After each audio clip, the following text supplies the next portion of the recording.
விஜய் சொல்லியிருக்காரு. ஏங்க தமிழ்நாட்டில் இது பெண்களுக்கான ஆட்சி. மகளிர் தினத்தில் நான் சொல்கிறேன், இந்த 4 ஆண்டு காலம் மாண்புமிகு தமிழக முதல்வர் கொடுத்திருக்கிற திட்டங்களில் பெரும்பகுதியான திட்டங்கள் மகளிருக்காக தான் செய்திருக்கிறார்கள்.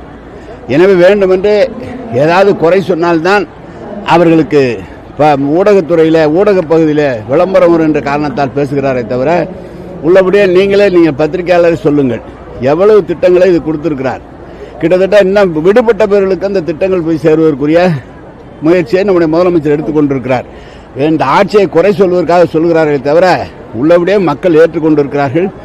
அது மட்டும் இல்லாமல் நீங்கள் முதலமைச்சர் சாலையில் போகிற போது பெரும்பகுதியான பெண்கள் தான் நின்று வரவேற்கிறார்கள். எனவே பெண்களுடைய ஆட்சி இது, பெண்களுக்கான ஆட்சி இது, பெண்களுக்காகவே பல திட்டங்களை தோன்றிருக்கிற ஆட்சி. அதுதான் நோக்கம்.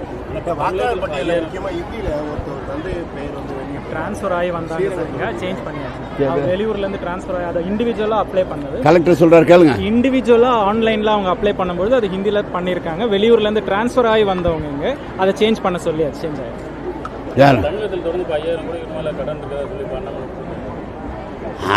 அங்க 81 லட்சம் கோடி இருக்காமல சென்ட்ரல், அதை பத்தி ஏதாவது கேட்டாங்களா? நம்ம நீதித்துறை அமைச்சர் சொன்னார இங்க கடை இருக்கு, நீங்க உங்களுக்கு அவ்வளவு கடை இருக்கு, அதை பத்தி ஏதாவது சொன்னாங்களா? அது சொல்லல.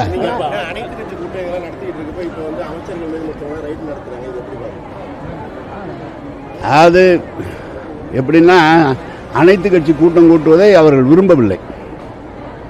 அதனால் இது போல செயல்கள் நடந்து கொண்டிருக்கிறது. அனைத்து கட்சி கூட்டம் இப்போது கூட அனைத்து முதலமைச்சர்களை அழைத்து இந்த கோரிக்கை வலியுறுத்துவதாக நம்முடைய முதலமைச்சர் அவர்கள் தொடர்ந்து முயற்சி எடுத்துக் கொண்டிருக்கிறார்கள். எனவே அவர்கள் ரெய்டெல்லாம் தொடர்ந்து பண்ணிட்டு தான், அந்த ஆட்சி வந்ததிலிருந்து தொடர்ந்து திமுக காரணம் மீது, திமுக ஆதரவாளர் மீது ரெய்டு நடந்துகிட்டு தான் இருக்கு. அந்த வகையில் தான் இது ஒரு ரெய்டு. தமிழகத்தில் ஃபுல்லாகவே வந்து தமிழ், ஆங்கிலம், அதை தாண்டி இப்போ ஹிந்தி வந்து தனியார் பள்ளி எல்லாத்துலேயுமே சொல்லி தராங்க. இது அரசு பள்ளி. நான் சொல்றது நல்லா கேளுங்க, நான் சொல்றேன் கேளு, உங்களுக்கு கேள சொல்றேன்.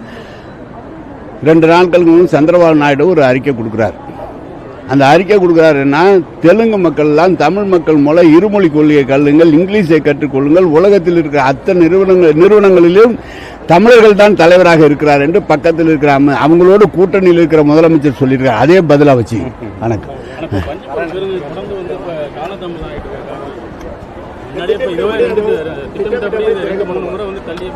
ஆமா தம்பி, கான்ட்ராக்ட் யார் எங்களுக்கா? நாங்க தான் எங்களுக்கு உனக்கு ஒத்துழைப்பு வந்தா ஏங்க அதெல்லாம் சொல்லாதீங்க அப்படிலாம். அவங்கெல்லாம் ஒத்துழைப்பு பெரிய ப்ராஜெக்ட். தமிழ்நாட்டில் ஒரு 40 ஏக்கரில் கிட்டத்தட்ட இந்த ப்ராஜெக்ட் நடந்துகிட்டு இருக்கு.